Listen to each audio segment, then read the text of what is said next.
Buon pomeriggio da parte di Franco Segreto, replay su Teleuropa Network e siamo tornati nello studio 1, finalmente con ospiti in studio che vado subito a presentare. È con noi Gianluca Gagliardi, già allenatore del Cosenza e della Triestina, grazie per aver accettato l'invito.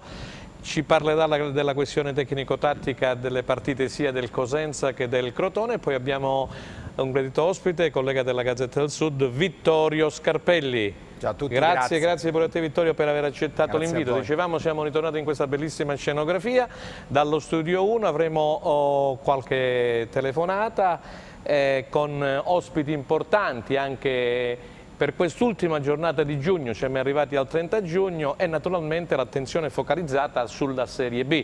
Il Cosenza ha pareggiato in casa per il rotto della cuffia per 2-2 contro un bel Trapani, davvero, un Trapani che ha destato una buona impressione, messa in campo a questa squadra discretamente bene da un allenatore diciamo preparato di lunga milizia in questi campionati come Castori, quindi merito anche ad Occhiuzzi per quello che è riuscito a fare ieri, a spingere questa squadra, perché non era facile poi con 2 gol sul groppone cercare di rimontare e portarsi sul risultato finale 2-2. Certo, tutti quanti gli addetti ai lavori, anche gli sportivi cosentini, avevano fatto la bocca dolce perché il Cosenza poi ci avrà una seconda gara in casa esattamente venerdì sera, di questo poi ne parleremo più là, contro l'Ascoli, per alimentare una classifica diciamo, che nelle prime 2 gare dopo il lockdown aveva portato, diciamo, aveva aggiunto alla sua collana altre 6 perle, quindi 6 punti. Crotone invece ha pareggiato per 1-1 ad Ascoli, vinceva per un gol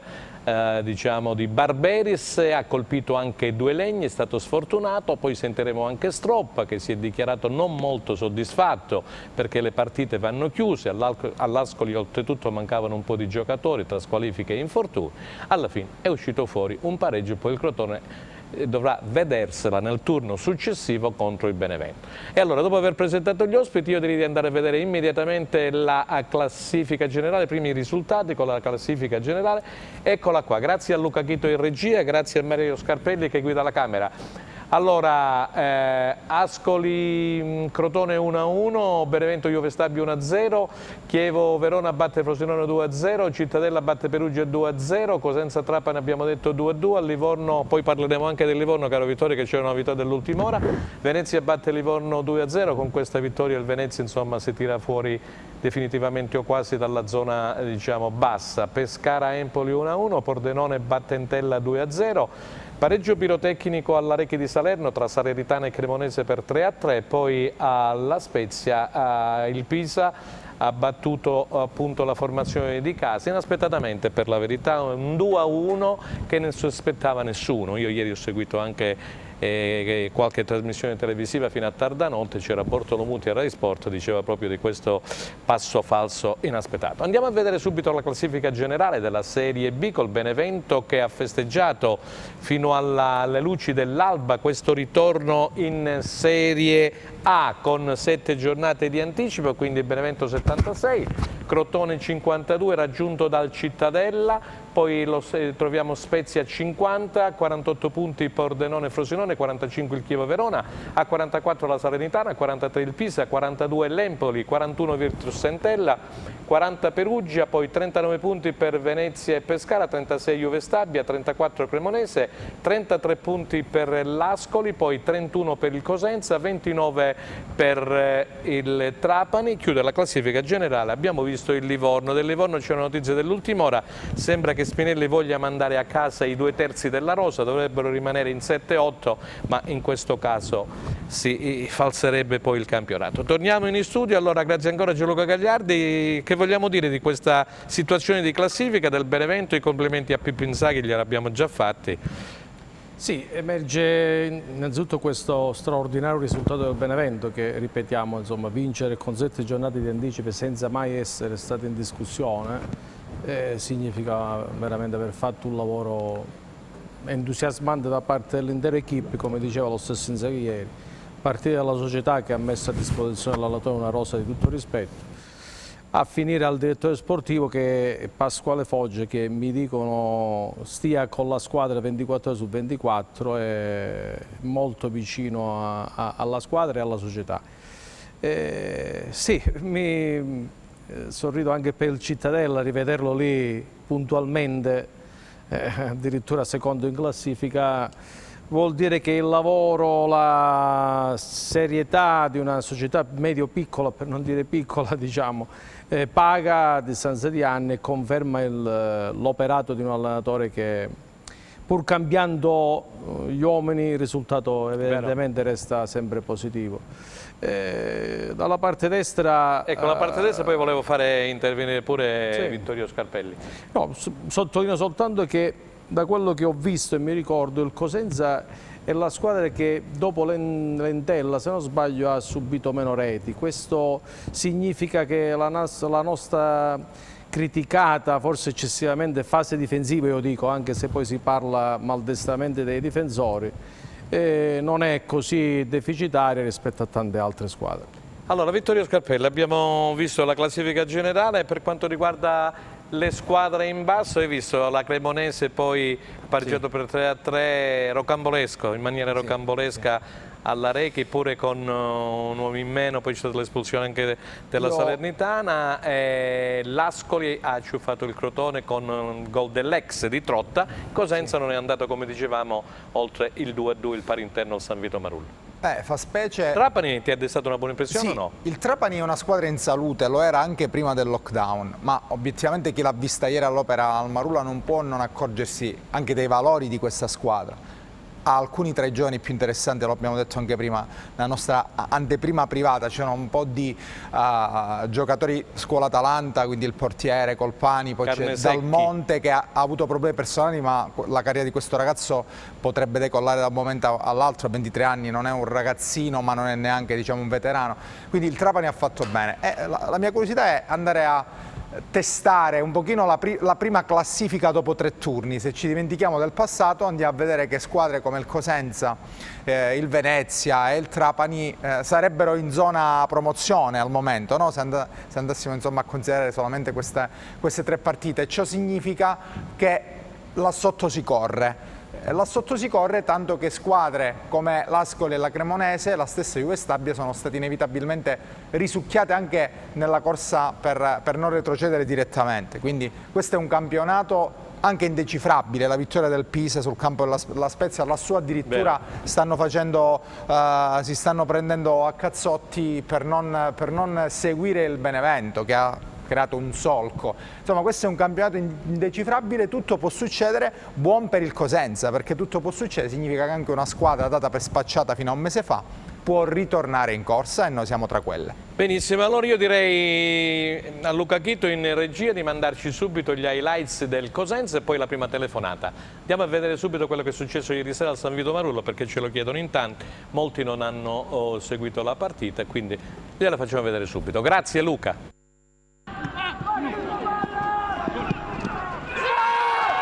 Grazie al gol di Asensio nei minuti di recupero che il Cosenza riacciuffa il pari ed evita di essere scavalcato in classifica proprio dal Trapani. Nello scontro diretto con i siciliani la squadra di Occhiuzzi fa 2-2, così come all'andata non riesce il tris di successi ai Lupi, che grazie al punticino conquistato in extremis guardano con fiducia alla gara con l'Ascoli, in programma venerdì alle 21 al Marulla. Gioca in maniera contratta il Cosenza in apertura di gara, con gli ospiti che al 19esimo sbloccano il risultato quando il direttore di gara concede questo penalty per una trattenuta di Schiavi. Tragurdo trasforma il tiro dagli 11 metri, poi pochi minuti più tardi la squadra di Castori commette un'ingenuità in area e al 23esimo anche ai Lupi viene concesso un rigore per una trattenuta di Pagliarulo ai danni di Schiavi, ma il Cosenza non ne approfitta e Carnesecchi intuisce la traiettoria parando il tiro dal dischetto di Bruccini. Cosenza alle corde, quando al 37esimo il Trapani firma il raddoppio con un gran sinistro di Dal Monte. I lupi si organizzano e prima del riposo riescono ad accorciare le distanze con Jaime Baez. Nella ripresa occasioni da una parte e dall'altra, con qualche episodio dubbio come quello di un gol annullato ai lupi per un fuorigioco millimetrico, ma allo scadere arriva la rete che ristabilisce la parità e che fa esplodere di gioia la panchina rossoblù. La squadra deve entrare in campo cercando di fare la gara, come ha sempre fatto, come ha fatto anche oggi. Nel primo tempo lo ha fatto e l'ha fatto un po' troppo lento. Prima del gol ho detto non mi piace l'atteggiamento, ho detto in panchina, perché ci stiamo specchiando un po' troppo, perché non riuscivamo a trovare, arrivavamo con lentezza su alcune zone, sapevamo che potevamo far male anche su una loro linea bassa, una squadra che sapevamo che ci aspettava bassi per poi ripartire. È normale se tu costruisci 3+2, alzi i quinti con 3 attaccanti, è normale che poi su degli spazi tra i centrali il loro attaccante andava a attaccare la profondità e ci poteva mettere in difficoltà. Mi piace il fatto che il pensiero di giocare sempre la palla e cercare di giocare, ma si deve fare con più velocità e con più cattiveria, arrivare nelle zone che sappiamo. Ok, allora torniamo in studio e dovremo avere la prima telefonata. Mi fanno segno dalla regia. Pronto? Ciao Franco. Grande Massimo Mirabelli al telefono. Grazie direttore per aver accettato il nostro invito qui a Replay. È un piacere. Allora, direttore, me lo fate vedere un fermo immagine di Massimo Mirabelli, se l'abbiamo, così almeno possiamo... Eccolo qua, ai bei tempi, c'è dietro la curva nord dello stadio San Vito, non so se Mirabelli la vede, ex direttore sportivo di Milan ed Inter. Io una domandina prima di entrare in ambito Serie B gliela vorrei fare al nostro amico Massimo Mirabelli. Allora, come vede dopo il lockdown sia l'Inter che il Milan, ex di entrambe le squadre? Sono due società che si stanno riorganizzando per riposizionarsi a quelle che sono le posizioni che più gli competono. Sì. Certamente l'Inter un attimino è più avvantaggiata perché sta seguendo un percorso, diciamo, più continuativo rispetto al Milan, però entrambe. Sicuramente l'Inter ci entrerà alla Champions, difficile lo scudetto, e il Milan dopo il lockdown l'ho visto abbastanza bene e quindi può, diciamo, posizionarsi per l'Europa League, me lo auguro. Direttore, qui c'è in studio una tua vecchia conoscenza, Gianluca Gagliardi, e poi c'è il collega Vittorio Scarpelli di Gazzetta del Sud, al quale io cedo subito pensieri e parole per Massimo Mirabelli, poi intervengo io. Grazie, vai Gianluca. Innanzitutto saluto affettuosamente il direttore, che non vedo da tanto ma ho seguito sempre con tanta attenzione e affetto. Ciao Gianluca. La domanda, più che un augurio, è una domanda: rientriamo come meriti oppure ancora stiamo alla finestra? No, speriamo di rientrare, no? Dopo aver avuto questo lockdown naturalmente ha rallentato un po' tutto. Stavo valutando alcune cose sia in Italia che all'estero, però non vorrei sbagliare e quindi valutiamo con calma il da farsi. Sentiamo Vittorio Scarpelli, perché poi io c'è una domanda a proposito, ha parlato di estero, mi suona qualcosina nel rumors della Premier League, che parliamo di calcio in un certo modo. Vai Vittorio. Ciao Dir, ben trovato. Ciao, Vittorio, ciao. Allora, la mia più che altro è una domanda relativa al tuo settore, che è un po' quello del mercato.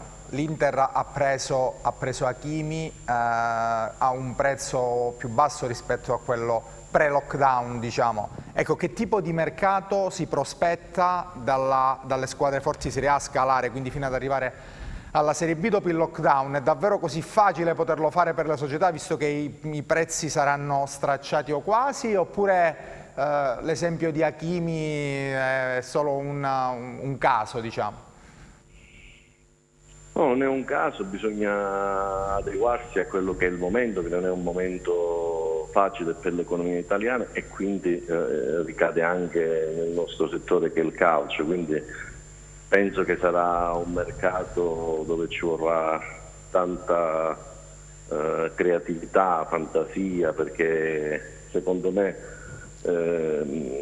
sono poche le cose che si possono fare importanti. Naturalmente i grandi club questo lo faranno sempre, però nel 90% delle società c'è bisogno di riadeguarsi, conoscere bene i vari mercati e quindi la conoscenza dei giocatori e adeguarsi a quello che è il momento e cercare di avere, come dicevo prima, tanta creatività.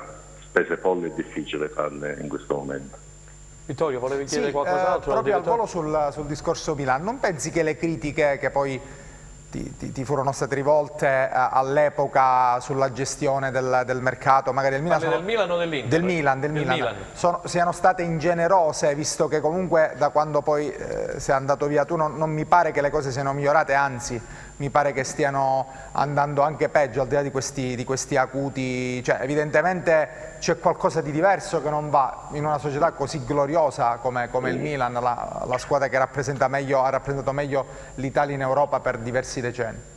Ma no, quando operi in una società, e soprattutto quando operi in una società come il Milan, è normale che tu hai l'attenzione e gli occhi puntati addosso, però non penso che ci sia stata tanta criticità, perché siamo stati capaci in 18 mesi comunque di raggiungere 2 volte l'Europa League, abbiamo sfiorato la Champions, una squadra che è stata stravolta, quindi rifare tutto nel calcio. Non esiste la bacchetta magica, credo che la programmazione, il tempo per aprire dei cicli è necessario, e quindi abbiamo avuto solo la sfortuna che è cambiata di nuova proprietà nell'arco di 18 mesi, se no magari le cose potevano andare diversamente. Direttore, prima di parlare della Serie B, del Cosenza e del Crotone, volevo chiederti del tuo amico Gattuso e del Napoli in particolare. Ma credo che Rino sta confermando a Napoli ciò che aveva fatto vedere bene al Milan. Da parte mia sono contento, perché ho dato la possibilità a un ragazzo che prima che ingocciasse la mia strada era un allenatore che non aveva fatto benissimo in giro per l'Europa, però io credevo nelle sue qualità, gli abbiamo dato questa grande possibilità, che lui si è giocato abbastanza bene e ora sta dimostrando di tutto il suo valore anche a Napoli. Quindi. Allora, direttore, Cosenza e Crotone, ci tuffiamo in Serie B, abbiamo fatto vedere gli highlights di questo pareggio per 2-2 contro il Trapani, che ha destato poi una buona impressione ieri sera al San Vito Marulla. La situazione del Cosenza è quella che è, con una classifica che naturalmente non è delle migliori, con 31 punti. Venerdì ci sarà quest'altro scontro diretto con la classifica generale. La stiamo vedendo in sovraimpressione. Allora, Cremonese 34, Juve Stabia 36, Cremonese 34, Ascoli 33, Cosenza 31, Trapani 29 e chiude il Livorno con 21 punti.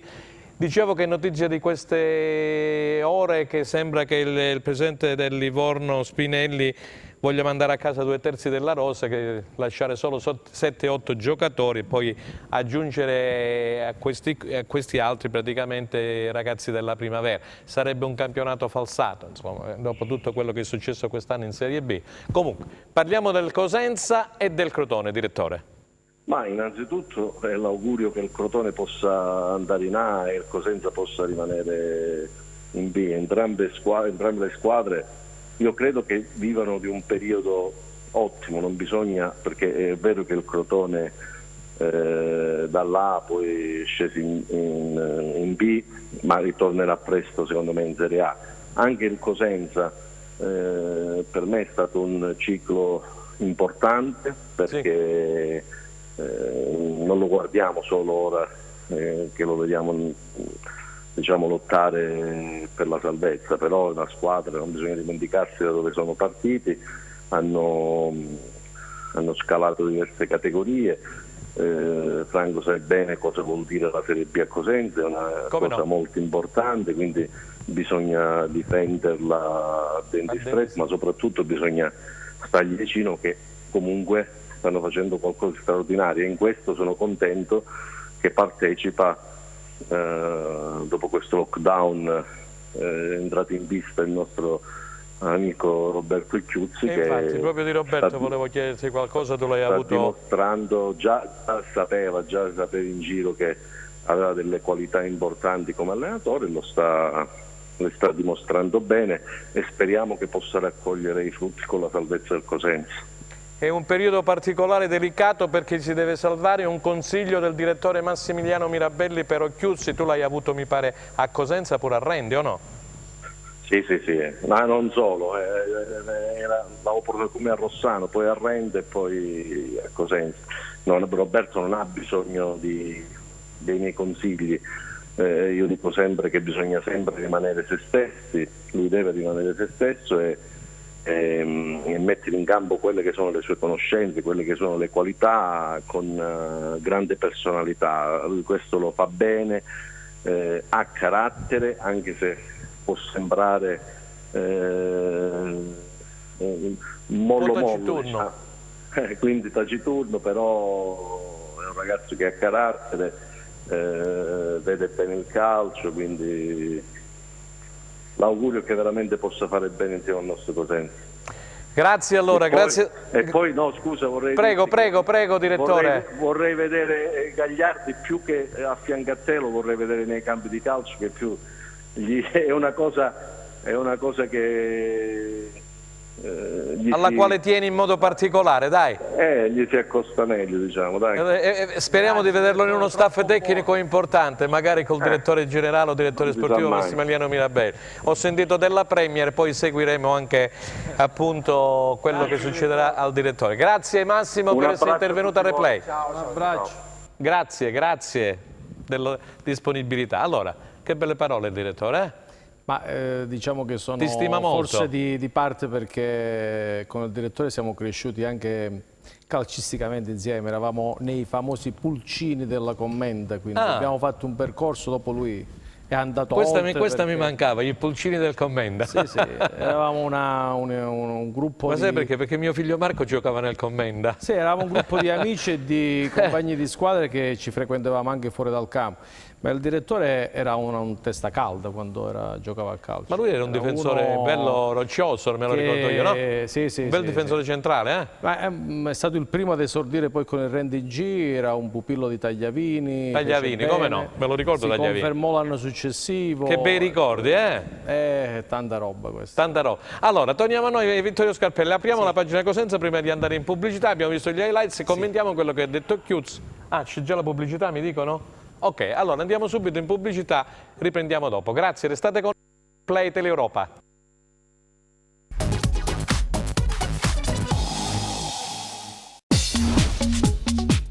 Cerca Teleeuropa sul tuo Play Store o Apple Store e scarica la nostra app.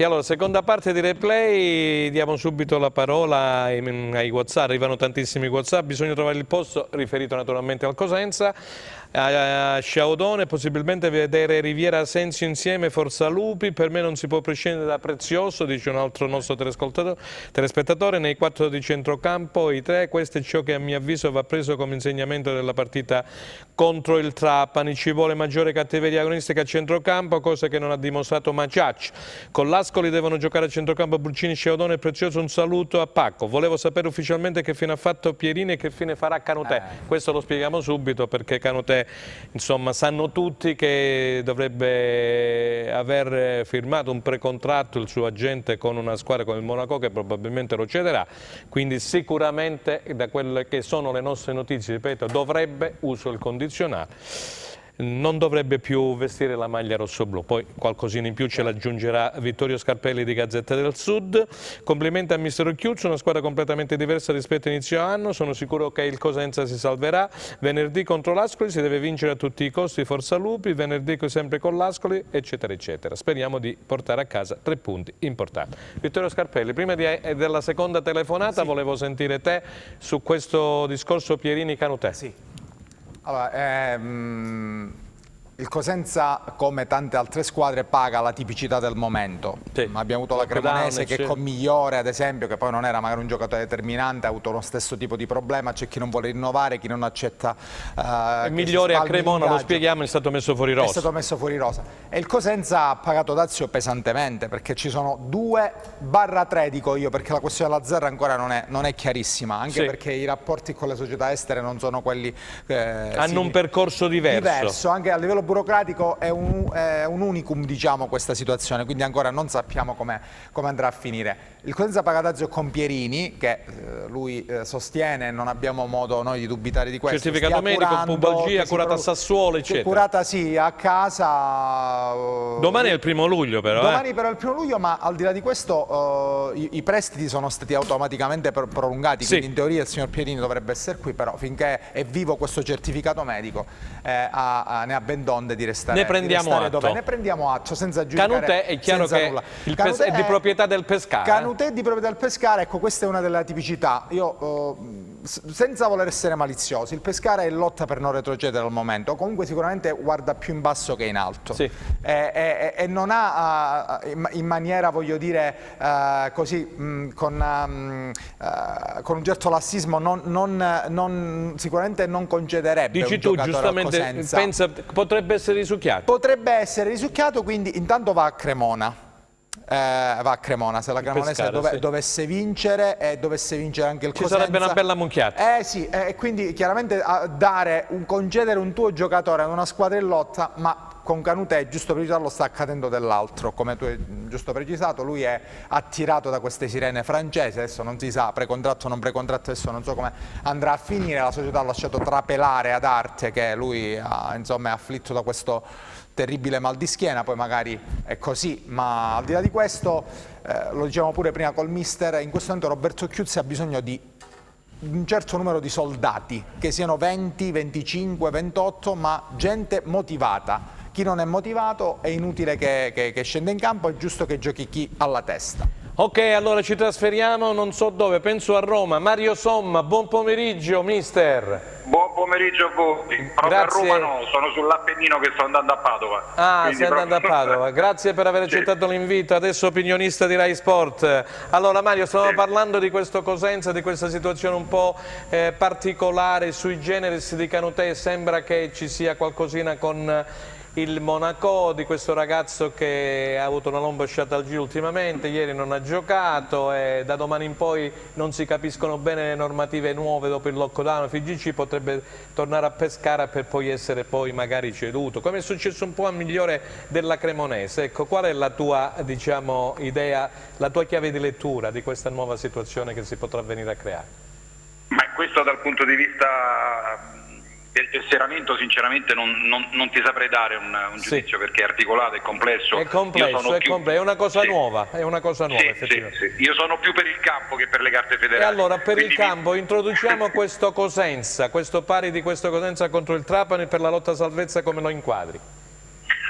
Ma questo secondo me è un ottimo risultato, perché per come si era messa la partita non era facile recuperarla. Le squadre di Castori sono sempre delle squadre difficili da affrontare, soprattutto dal punto di vista offensivo, perché si sanno chiudere molto bene e quindi ti lasciano pochi spazi. L'aver recuperato il risultato nella maniera in cui è riuscito a recuperarlo il Cosenza è un sintomo di salute. È una squadra che nelle ultime 3 gare con la gestione Chiuzzi fa 2 gol a partita, a prescindere se gioca in casa o fuori casa. Io credo che questo sia un patrimonio non indifferente, perché una squadra che lotta nelle posizioni basse della classifica ha sicuramente dal punto di vista offensivo qualche problema. Credo che questo sia stato risolto, perché non sono solo i 2 gol ma anche le occasioni che la squadra riesce a creare. Ma la cosa che mi piace di più di questa squadra in questo momento è la condizione atletica, una squadra molto reattiva, attacca bene con grande gamba, con grande reattività, ha dei giocatori, a mio avviso Asensio a me piace da matti, poi è un giocatore destinato a mio avviso a fare una grande carriera. Questo poi si abbina ad un gruppo molto compatto, lo vedi anche nell'esultanza del secondo gol, no? Al di là che poi lo fai all'ultimo minuto, però la compattezza poi in questi momenti fa la differenza, ti può far sopperire lì dove ci possono essere delle carenze tecniche o agonistiche. L'avere il gruppo tutto compatto e unito è molto importante. Io credo che da questo punto di vista il lavoro di Trinchera sia stato veramente un lavoro eccezionale. E allora, Vittorio Scarpelli di Gazzetta del Sud, c'è qui il collega, se vuoi rivolgere una domanda al mister Mario Somma. La mia è una domanda più che altro è una sorta di provocazione, perché si è detto di tutto su questa squadra, di quanto fosse inadeguata per la categoria, eccetera, eccetera. Poi però scopriamo, risvegliandoci da questo tormentato lockdown, che conquista 7 punti in 3 partite, cosa che non era mai successa, si era fermata a 5, 2 pareggi inframmezzati da una vittoria. È davvero Mago Merlino, Chiuzzi o cosa? Io non credo che questo sia un organico da questa posizione di classifica. Cambiare 2 allenatori, arrivare al terzo, vuol dire che evidentemente c'è stato qualcosa di diverso in passato. Occhiuzzi gli si può dire tutto tranne che una cosa: non ha esperienza, perché giustamente l'esperienza è limitata. Però se un allenatore che ha la sua prima esperienza riesce a trasmettere alla squadra tutto ciò, vuol dire che la squadra è forte, vuol dire che la squadra c'è, vuol dire che la squadra aveva dei problemi prima, non ora. Vuol dire che non puoi fare questi numeri, queste prestazioni contro questi avversari che, aspettate, perché per il Trapani ieri era vita o morte, perché se avesse perso probabilmente era un definitivo addio alle speranze di salvezza. La Cremonese è una squadra che sta lì e quindi è una squadra che ha difficoltà. Quindi non è che hai trovato delle squadre sotto ritmo, hai trovato delle squadre molto motivate, perché se la Cremonese ti batte ti lascia lontano e quindi in teoria è come se avesse già messo una squadra definitivamente alle sue spalle. Quindi vuol dire che questo organico è un organico forte, è un organico che aveva solo bisogno di trovare la giusta quadratura. Adesso io non lo voglio dire che è colpa degli allenatori precedenti, perché bisogna conoscere la realtà, ma questi numeri e queste prestazioni non le fai se non hai qualità, quindi vuol dire che evidentemente l'organico era un organico sotto ritmo prima, sotto prestazione prima, e oggi sta dando quello che può dare. Mister, c'è un tuo collega qui che è stato il secondo allenatore del Cosenza, l'era Guarascio, e Gianluca Gagliardi, poi allenato la Triestina, che è ospite qui con noi a Replay. Gianluca vuole porti una domanda. Sì, volentieri, perché Mario Somma è un allenatore che io ho sempre stimato, ho seguito volentieri a Cosenza, un allenatore di campo che insegna Gianluca, calcio. ti sento lontanissimo. Ho detto, intanto ho il piacere di farti una domanda, perché ti considero un allenatore di campo e un allenatore di calcio come pochi che insegnano calcio. Grazie, Detto grazie, questo, molto gentile. nei tuoi precedenti interventi hai già, come al solito, racchiuso tante cose velocemente, quindi io sottolineo solo un aspetto, l'aspetto emotivo, come possa fare la differenza magari in una rincorsa affannosa da parte del Cosenza rispetto alle altre squadre, visto che di tale si tratta, e che può essere appunto stroncata se l'aspetto emotivo dato dal risultato positivo non dovesse venire anche in una giornata come quella di ieri, cosa che invece è avvenuta e può creare ulteriore entusiasmo. Allora, la squadra ci ha creduto fino alla fine, su questo testimonia una compattezza, come dicevo prima, dal punto di vista proprio del gruppo, e questo è un aspetto importante sul quale poter contare. È normale che il risultato positivo fa salire tutto in eccesso, e il risultato negativo crea grande apprensione e ti dà delle difficoltà, anche se poi per di più il risultato negativo dovesse arrivare contro uno scontro diretto, quindi è normale che l'aspetto emotivo ha la sua valenza. Però io credo che questa squadra ha dimostrato di saper reggere dal punto di vista nervoso. Io mi ricordo bene la partita di Cremona e non era facile. Vero. Si sono messi lì in area di rigore a difendere a denti stretti e sono riusciti a portare fuori un risultato importantissimo. Tutte partite, Cremona, Trapani, adesso Ascoli, tutte partite che sono scontri diretti. Sapere di poter contare la squadra emotivamente carica in questo momento è fondamentale. Certo, è normale, continuare a fare il risultato ti dà slancio, perdere soprattutto negli scontri diretti ti può dare qualche difficoltà, però io ripeto che credo che ci sia un direttore sportivo come Trinchera molto bravo, molto preparato, che è capace di saper tenere bene dal punto di vista nervoso, e questo poi lo sa trasmettere anche al gruppo, perché scegliere un allenatore come Occhiuzzi in un momento del genere, in una piazza come Cosenza, in una classifica tale, vuol dire essere o incoscienti o consapevoli. Siccome Trinchera non è incosciente ma è consapevole, perché sa bene di che cosa parla, ha fatto una scelta ponderata. Ha fatto insieme al presidente Guaraccio, giustamente, insomma diciamo che più il presidente Guaraccio, vabbè, comunque... Sì, no, vabbè, sicuramente tutto deve essere sempre avallato dal presidente, non c'è dubbio.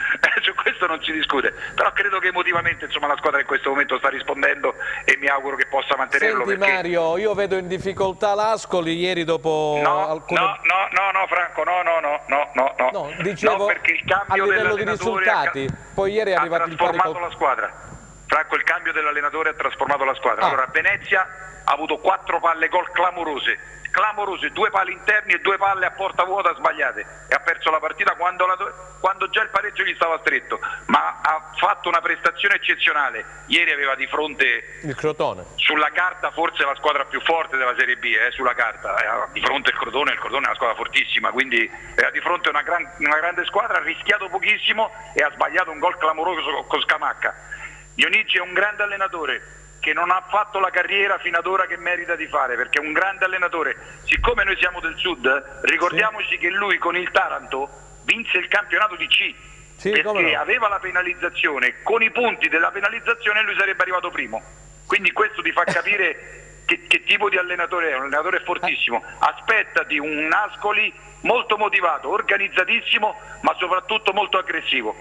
Non so se Vittorio Scarpelli voleva... No, sono parole che lasciano un po' di stucco, perché in effetti l'Ascoli sembra una squadra in difficoltà sicuramente. A livello di risultati si sta parlando. Per questo è stato cambiato l'allenatore. Però non c'è motivo di dubitare di ciò che sta dicendo il mister. Al di là di questo, gli scontri diretti poi fanno tirare sempre qualcosa in più, perché se il Cosenza deve sorpassare l'Ascoli, non dimentichiamoci che l'Ascoli, qualora venisse sorpassato, si troverebbe in piena zona di retrocessione dopo mesi, per la prima volta dopo mesi, dopo aver anche accarezzato per un periodo con Zanetti addirittura i playoff, quindi sarebbe devastante. Quindi io mi aspettavo comunque un Ascoli arrembante. È uno scontro diretto, a mio giudizio sarà una bella partita, vedremo poi come si comporteranno qui i bianconeri.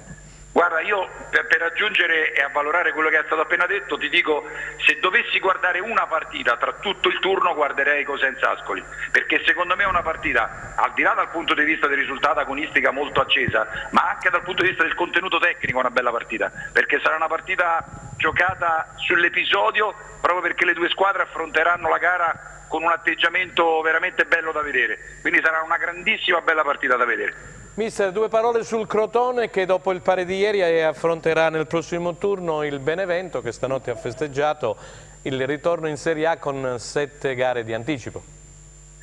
Allora, per quanto riguarda il Benevento, per me i complimenti in assoluto vanno fatti a Foggia, vanno fatti a Pasquale Foggia, non tanto a Pippo Inzaghi, non tanto al Presidente, ma a Pasquale Foggia. Ma lo faccio soprattutto per quanto riguarda le parole del suo Presidente. Ero diffidente non sulle sue qualità, ma sulla sua età. Beh, se un ragazzo così giovane, pronti via, che Pasquale è giovanissimo, sì, pronti via, credo sia dell'82 o dell'83, cioè quindi un ragazzo molto molto giovane, se un ragazzo così giovane ha queste capacità, si prospetta una carriera veramente importantissima dal punto di vista del direttore sportivo. Detto questo, il Crotone per me è una delle squadre più forti, forse la più forte in assoluto come organico, è una squadra completa in tutti i reparti, è una squadra che ti può far male in qualunque momento, deve assolutamente puntare al secondo posto con la promozione diretta, perché ha tutto per poterlo fare, ha anche una società abituata a gestire questo ritmo, questo livello, questa importanza di classifica, quindi lì c'è tutto per arrivare in Serie A e credo che il Crotone alla fine sarà la squadra che arriverà a seconda. Ok, grazie a Mario Somma, grazie mister per essere intervenuto con noi, grazie della disponibilità. Ok, allora io vado subito a leggere, arrivano tantissimi messaggi. Allora vi leggo, diciamo, eccoli qua.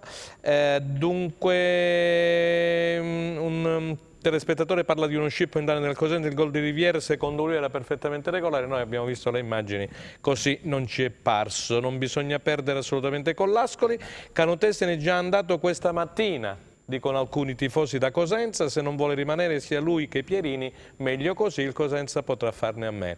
Le ultime 3 partite si possono fare 9 punti, secondo un altro telespettatore, ma in panchina chi comanda? Chiuzzo, Trinchera, vabbè, lasciamo stare.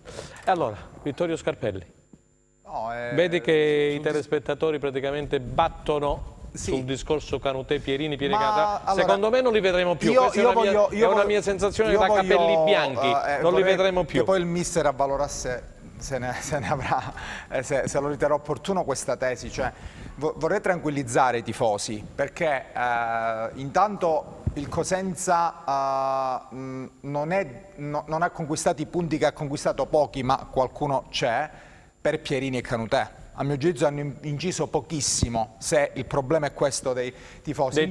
In più ribadisco, in questo momento... Sì, ma non sono molto contenti i tifosi, cioè nel ma senso ci mancherebbe, no, sono arrabbiati. Questo è il discorso, il fatto che vada via Canutè... Ne hanno ben donde. A me dispiace perché si tratta di due giocatori che hanno dato pochissimo. le qualità per avere una discreta carriera. Però io ho l'esempio magari di Gattuso, no? di un personaggio che non avendo quelle qualità è arrivato, perché non basta saper fare il lancio di 40 metri, il gol a giro, poi ci devi mettere tanto, ci devi mettere lo stesso amore che 23 ragazzi hanno offerto, perché poi abbiamo visto che è stato ridiscusso contratti e tutto, durante la pandemia si sono sistematicamente collegati via web e hanno sostenuto allenamenti nonostante avessero un pedigree. Era un qualcosa di volontario allenarsi, è bene precisarlo. Invece ad esempio il signor Pierini mi pare non l'abbia fatto, abbia avuto un preparatore personale. Ecco, questi sono atteggiamenti secondo me puerili e il Cosenza non ne ha bisogno. Il Cosenza deve avere dei soldati pronti a lottare, questo è il mio parere. Gianluca Gagliardi, come inquadri tu la situazione di Pierini Canutè? Io Pierini ricordo il gol a giro contro il Livorno di cui parlava lui faceva riferimento a quello nei minuti di recupero, e i 2 gol di Trapani, poi non mi ricordo che abbia dato qualcosa di importante alla causa del Cosenza obiettivamente.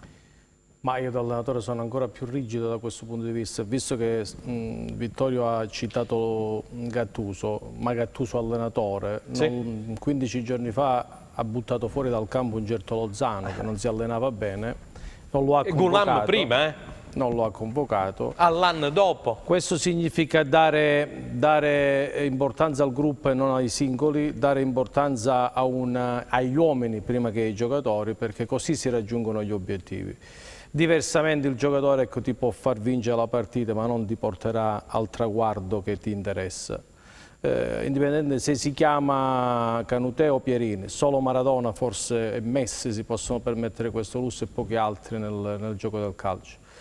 Io mi ritornerei più nell'aspetto puramente che ci riguarda, sì, distinguendo due cose. Prego.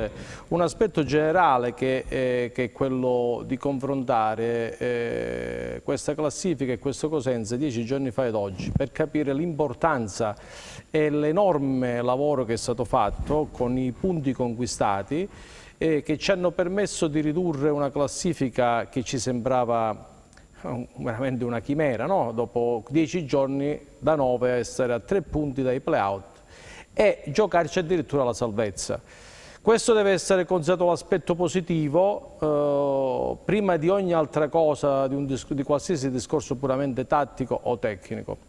Poi c'è stata la partita è la terza di un trittico che al Cosenza ha mangiato tante energie nervose e questo va tenuto conto. Quando Occhiuzzi parla di una squadra che ha giocato un po' specchiandosi in modo lento, è inevitabilmente il ritorno di 10 giorni fatti, ripeto, sempre con l'ansia del risultato. E magari voler gestire e cercare di colpire quanto l'occasione si presenta. Abbiamo sofferto perché a differenza delle altre partite gli esterni non hanno aiutato i centrocampisti centrali che sono stati messi in mezzo sia dal punto di vista della superiorità numerica che dal punto di vista qualitativo e quantitativo dai 3 centrocampisti del Trapani. Lì abbiamo ballato, la squadra era un po' distante nei reparti e abbiamo sofferto, tra virgolette, quei pericoli che poi il Trapani ci ha portato centralmente, in modo particolare con Dal Monte, che come diceva Vittorio è un giocatore che se ne parlava molto bene in passato, che si era perso, adesso si sta ritrovando.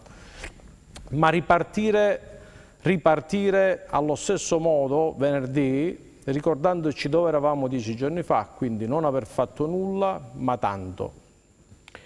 Senti, mi rispondo a queste 2 domande che ci fanno qui i telespettatori. Le prime donne, tra virgolette, come Pierini, ai tifosi del Cosenza non interessano affatto.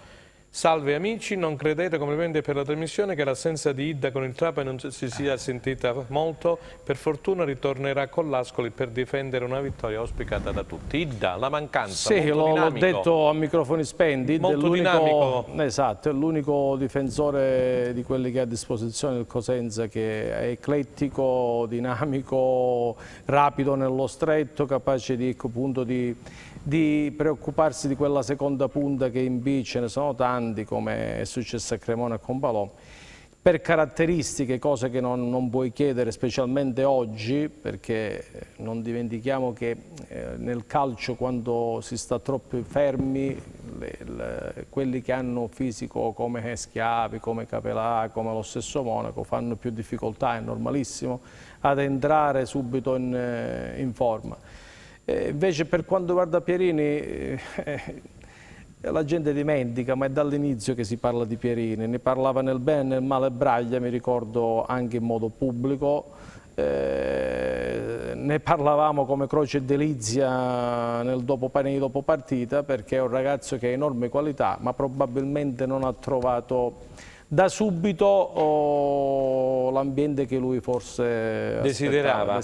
Probabilmente la Cremonese, quando lo pressava nel mese di gennaio, forse lì si poteva fare. Vuol dire che è maturo, perché i calciatori qualcosa maturi di diverso non di lasciarlo, ma perché uno deve restare poi, come dire, malvolentieri in una società. Forse sarebbe stato il caso, col senno del poi, per carità, non me ne voglio trinchera, magari di venderlo per poi trovare naturalmente un sostituto. Sì, loro non avevano messo un muro, a un certo punto erano pure disposti a lasciarlo andare via. Lo stesso Presidente ha detto non tengo nessuno controvoglia, però non hanno trovato un sostituto all'altezza e Pierini è rimasto a Cosenza. Ok, grazie Vittorio, restate con noi, pubblicità, poi sentiremo anche un'altra telefonata con Coverciano, con il professor Gabriele Martino che insegna alla FIGC.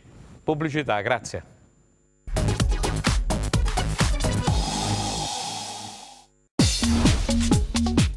Cerca Teleeuropa sul tuo Play Store o Apple Store e scarica la nostra app.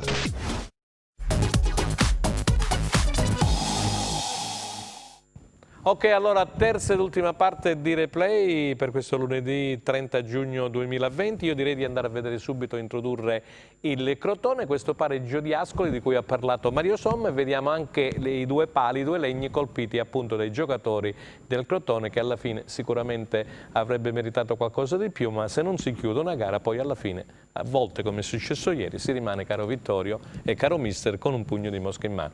Ascoli-Crotone 1-1. Terzo pareggio consecutivo per il Crotone, che allo stadio del Duca non va oltre l'1-1 con l'Ascoli, ma che allunga la striscia di risultati positivi consecutivi a 7.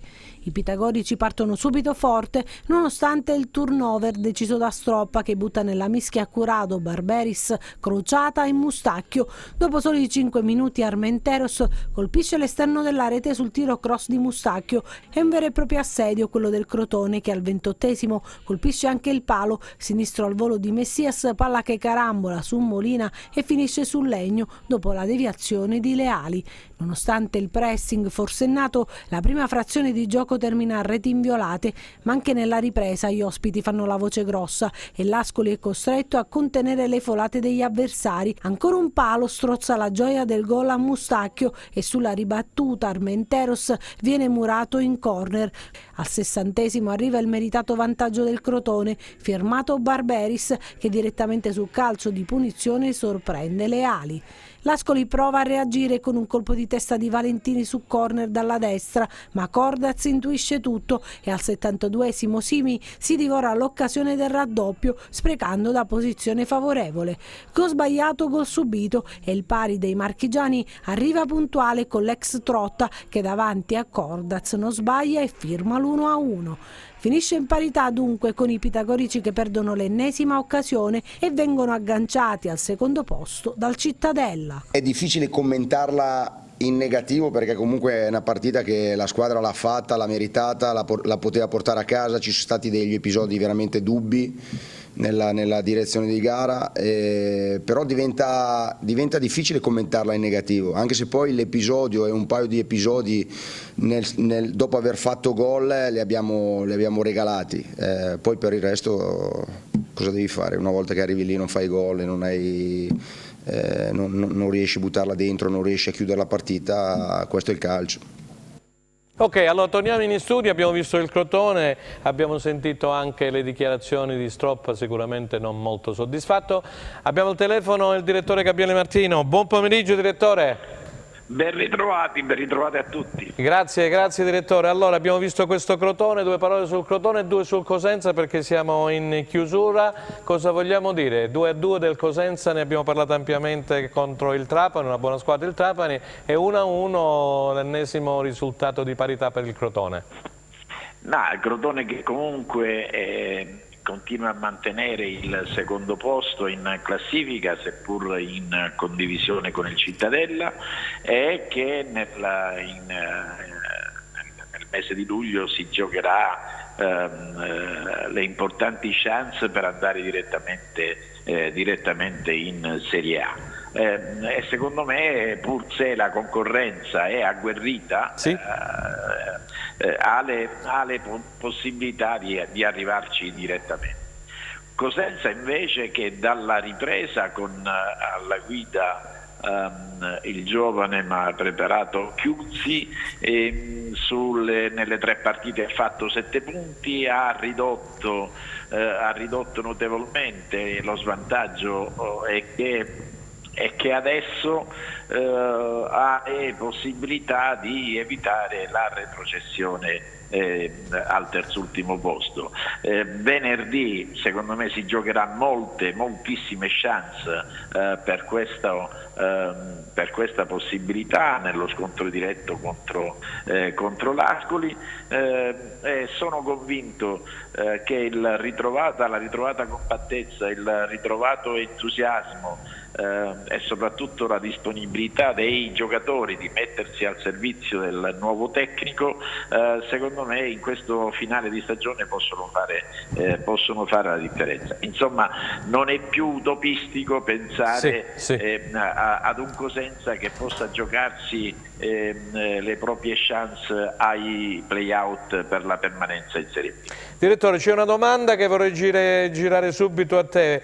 Vorrei chiedere agli ospiti e al direttore Martino se Rivière e Asensio possono giocare insieme durante una partita.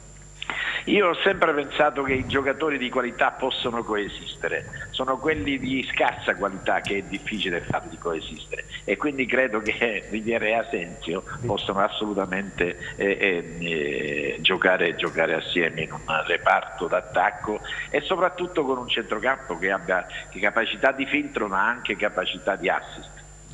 Vittorio Scarpelli per il direttore Martino. Direttore, salve.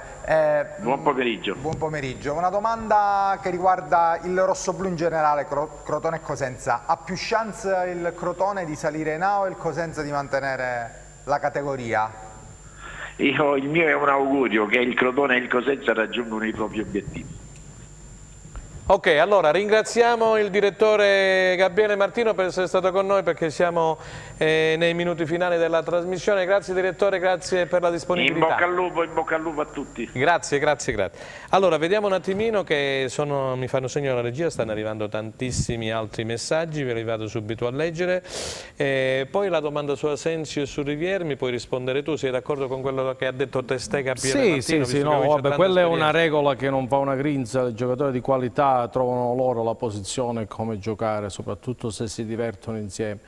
Riguardo ad Asensio e Rivière, per esempio, mi sarebbe piaciuto vedere, visto che avevamo bisogno di ampiezza e proprio di palle buttate in aria, magari i 2 esterni sul piede-forte, quindi Carretta a sinistra e Baez a destra, domenica, ma in generale che giocano a piede invertito, appunto dipende sempre da chi hai di fronte come avversario e chi hai davanti come compagni. Con le 2 punte sarebbe necessario averli con il piede forte. Vittorio, mi chiedono su di te, Crotone e Benevento, cosa ne pensi del prossimo turno? Penso che il Benevento non bisogna sottovalutare la fame che ha il Benevento, Pippo perché Inzaghi almeno è la migliore difesa d'Europa e soprattutto può ancora, e rincorre ancora tanti record. Sì, rincorre i record. Io credo che, a differenza del Livorno che perde 2/3 di una rosa già modesta, il Benevento non mollerà di un centimetro, secondo me. L'aveva detto anche il direttore Verenna tempo fa da noi. Sì. Pensate che se il Cosenza si dovesse salvare, mister Chiuzzi potrebbe restare come allenatore affiancato sempre da Tortelli? Ma intanto diamo merito a Chiuzzi perché è entrato con grande serenità che quando si ha una prima esperienza... L'ha detto Mario Somma prima, Esatto. Dice, io non conosco i motivi dello spogliatoio, che è successo con Braglia, che è successo con Era Pillon. la scelta più logica... Però dice, se la squadra ha reagito in questo modo, Occhiuzzi qualche merito lo avrà. La scelta più logica e giusta, perché penso che sia stata anche discussa con lo spogliatoio, almeno con i giocatori più importanti. È normale. E che questo significa un punto in più per Occhiuzzi, perché significa che si è fatto voler bene, si fa stimare anche dal punto di vista tecnico. Ma io ho visto un Occhiuzzi molto sereno, che questo significa poi trasferire alla squadra che in questo momento ne ha tanto bisogno, consapevole di quello che sta facendo e lo trasferisce anche questo alla squadra, sempre lucido anche durante la partita nel fare le sostituzioni. Poi è chiaro che il risultato determina, come sempre succede, se è stato bravo o meno a seconda di come finisce poi la partita. Mister, mi dicono come commenti le dichiarazioni di Stroppa, come l'hai visto? Uno Stroppa un po' poco soddisfatto perché i suoi non sono riusciti a chiudere la gara? Faccio una battuta, mi ricorda sempre Mazzarri, sempre questi viso rosso, sempre abbronzato, sempre un po' arrabbiato.